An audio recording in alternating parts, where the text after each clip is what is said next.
Good morning, good afternoon, good evening, everyone. My name is Nate, and welcome back to another weather forecast discussion, this time from March 13th, 2025. Now, we do want to talk about some of the updates that have occurred since last night. We were live last night looking at the new models and what they would say about Friday. We're going to be doing that again tonight at 8:30 p.m. Eastern, 7:30 Central, so make sure you tune in for that. Make sure you turn on post notifications. Let's talk about the severe weather outlook here for Thursday. We do have a chance for some severe weather over here in the portions of Alabama as well as the surrounding areas. Cannot rule out the chance for a tornado, albeit it is a small risk, but it would be for portions over here in southeastern Alabama as well as southwestern Georgia. We do want to talk about our main risk of activity over the weekend here. Significant severe weather outbreak is anticipated here on Friday with some strong damaging winds.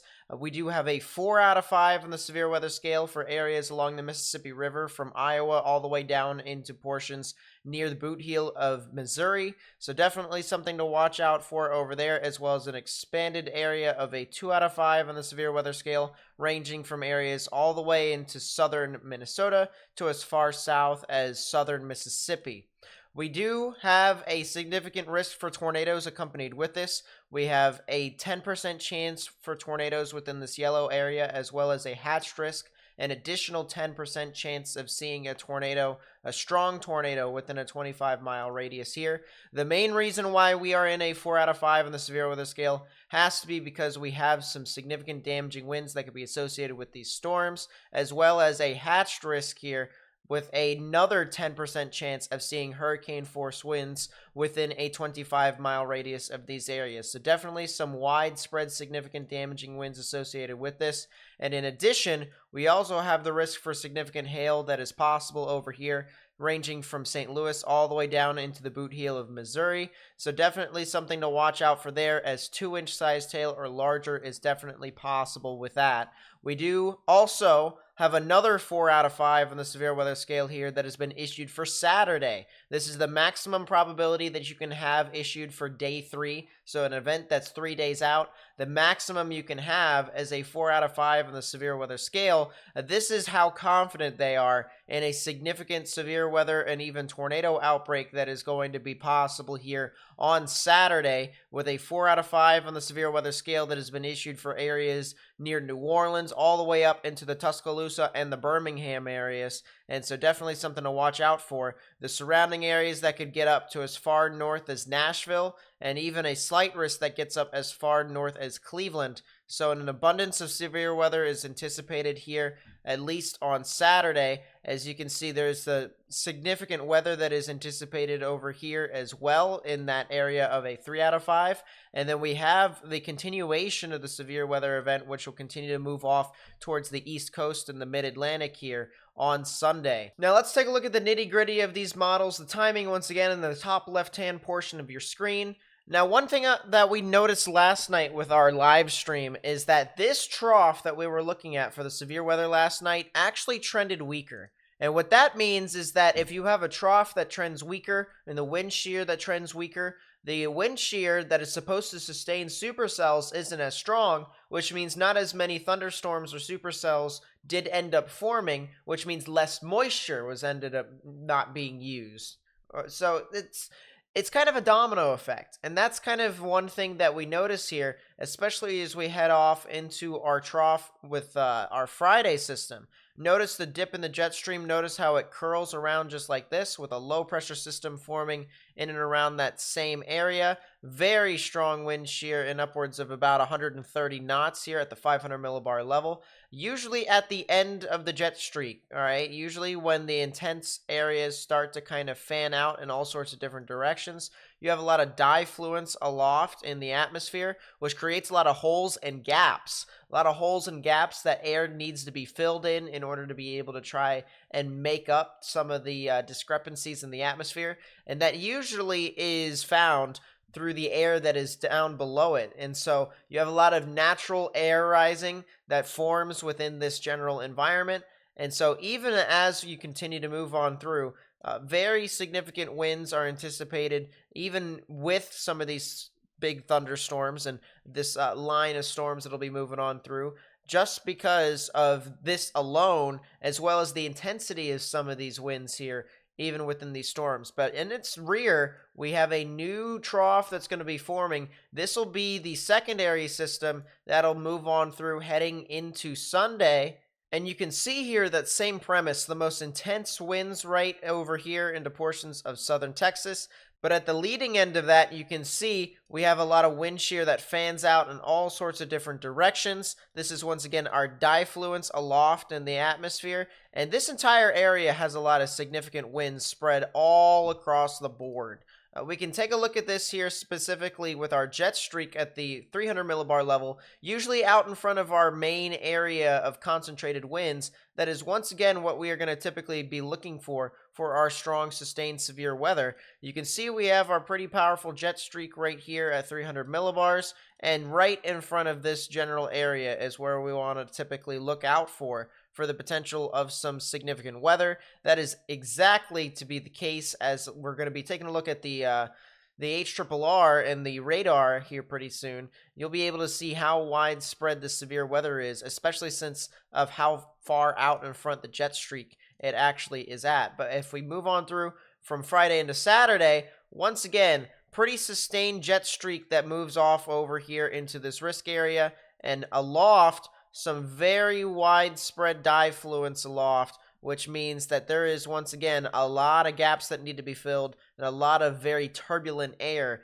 that is across portions of Saturday's risk. You'll also see how significant the low-level jet is here, and this is going to kind of be a risk for two different areas here. First off, on Friday, a very strong low-level jet starts to crank on through into the open warm sector, but we also have a lot of significant winds on the backside with very dry air. We're anticipating some significant wildfire activity over here for portions of the south central plains, and this is definitely going to be one of those cases to where we could potentially see some rapidly growing wildfires. All right, this is going to be a pretty significant risk for wildfires over here, so please do watch out.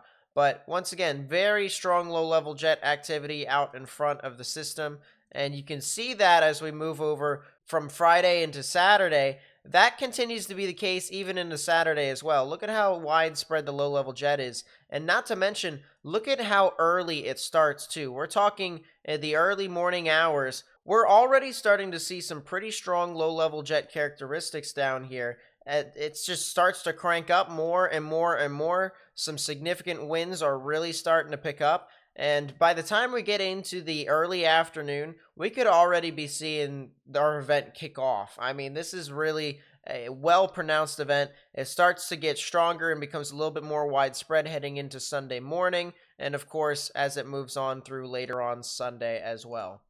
A lot of moisture here to begin with, at least here for Friday, but a lot of our moisture actually sits in the southern end of the risk. We do have some moisture that starts to creep up over into portions of Iowa, as well as areas along the Mississippi River here for Friday. This is basically what is anticipated, a low moisture style of event, especially as you head into the late Friday afternoon, early Friday evening, to where you could see some storms start to create its own moisture here along our dry line boundary, and some strong damaging winds can really be surging on through with this system.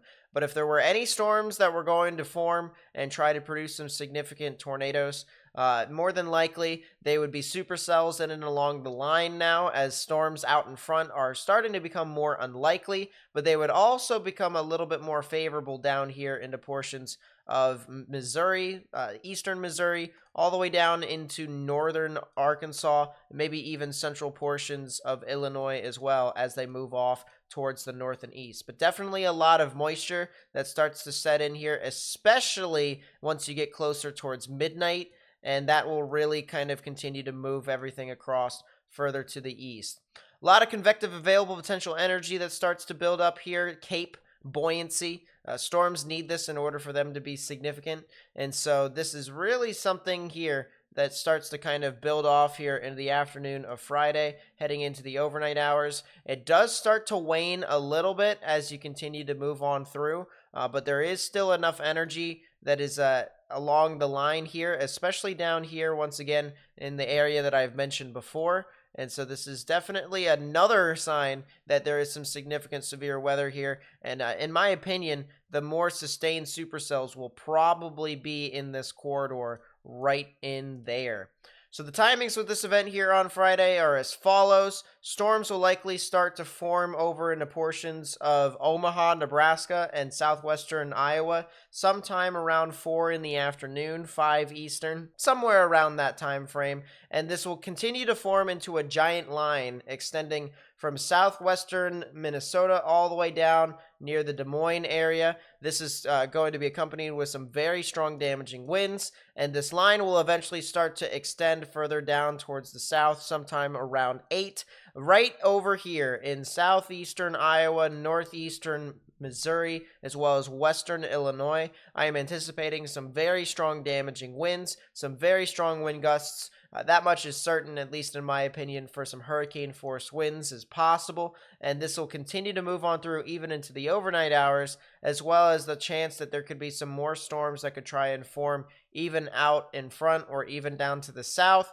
And so this is going to continue to just kind of stir up the pot more and more and more, if you will. And these storms will continue to race off towards the east and get very close to the Chicago area sometime around midnight to maybe even later on past midnight. Now, as we transition from Friday into Saturday, you can once again see the amount of energy that is left over in this environment, especially in the southern risk, as these storms will have an immense amount of energy. I mean, look at this here, guys. We're talking in the southern risk, somewhere around 2,700 joules per kilogram of CAPE. I mean, you guys can take a look at the bottom right-hand corner to be able to see the maximum amount, at least according to this model.